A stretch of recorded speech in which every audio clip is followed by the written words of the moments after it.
Professora, bom dia, meu nome é Jonathan. E aproveitando essa questão que foi colocada anteriormente, você falou sobre a formação das crianças e dessa relação delas com as religiões afro-americanas. E eu queria saber, na televisão é muito comum vermos programas de cunho religioso que abordam essas religiões africanas com um cunho muito, às vezes, pejorativo, negativo, né?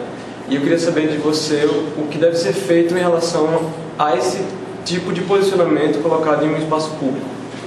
Como exemplo, os diversos programas religiosos que nós vemos na TV, principalmente em cunho evangélico, que não raro vemos exemplos como simulações falando de pessoas que passaram por essas religiões para o culto evangélico e com isso tiveram uma melhora em suas vidas, porque as religiões que elas praticavam antes traziam atrasos, traziam problemas, enfim. Jonathan, obrigada pela questão. Na sua pergunta tem muitas coisas interessantes, né? Dá para pensar várias coisas. Primeiro, tem a ver com a democratização da comunicação no Brasil, tem a ver com o tipo de leitura, né, que se constrói sobre grupos, não é? Eu vou tentar articular aqui as duas coisas na minha resposta. Esses programas, especificamente, né, que você tratou, eles são extremamente problemáticos. Por quê? Porque se você vai pedir uma concessão, por exemplo, de uma rádio comunitária, não é? Foi meu tema de pesquisa, então eu posso falar assim, durante um tempo foi meu tema de pesquisa, eu posso falar mais tranquilamente. Se uma comunidade pede uma concessão de uma rádio comunitária, tem lá expressamente que ela não pode fazer proselitismo nem político e nem religioso, ou seja, ela não pode se valer daquele canal para defender uma posição, para fazer proselitismo e defender uma posição exclusiva, digamos assim, né? Ela tem que criar um cenário de presença plural de determinados conteúdos ou grupos, não é? Aí a gente vai para as TVs brasileiras, por exemplo, e que são concessões públicas também, e tem lá aquele espaço que é um espaço não um espaço plural, né, religioso, mas um espaço de proselitismo de determinados grupos, não é? Sendo um espaço de proselitismo de determinados grupos, o que acontece? A gente vai ver lá um grupo religioso defendendo a sua posição religiosa por oposição a outros grupos, não é? Se a gente pensar em termos de concorrência no mercado religioso, né, alguns sociólogos falam nesses termos, a gente pensar em concorrência no mercado religioso, aquele grupo está dizendo que a perspectiva deles é a mais correta. Até aí tudo bem, não é? Só que ao dizer isso, que é a melhor, cria um mecanismo de desqualificação de outras, não é?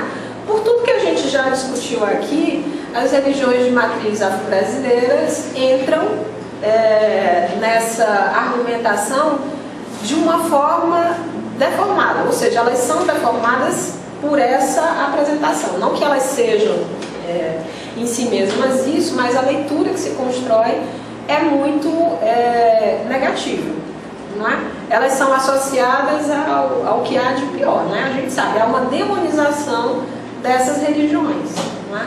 Então, essa leitura demonizante, que está lá no canal de TV aberta, que qualquer pessoa que está zapeando para lá e fica ouvindo, né? Ela constrói um lugar de formação para o seu espectador, né? O espectador, claro, o espectador pode fazer uma leitura crítica disso, né?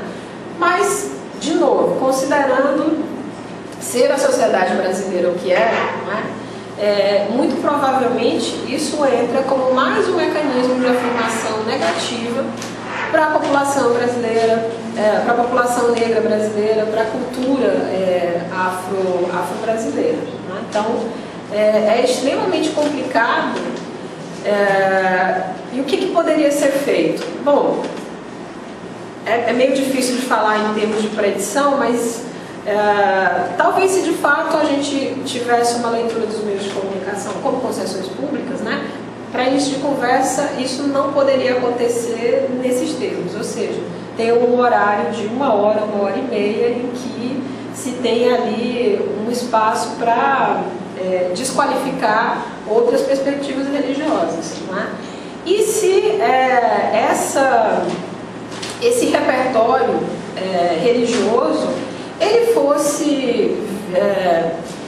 ele ganhasse presença ao longo da programação de um jeito mais natural. Porque não é isso que acontece, né, gente? Sempre que aparece essa referência, sempre não, mas com muita frequência, quando a referência às religiões de matriz africana aparecem, elas sempre entram com uma leitura, a leitura delas é feita de um jeito muito enviesado, né? Ou é desqualificante, ou de um jeito caricaturado, não é? Muito dificilmente isso tem uma leitura respeitosa, não é? É como se a sociedade brasileira, parte da sociedade brasileira, dissesse: isso aqui merece, isso aqui é para ser respeitado, isso aqui é para virar motivo de... pode ser objeto, né, de leituras pouco honestas, porque não se diz efetivamente o que é, não é? Ou desqualificadoras.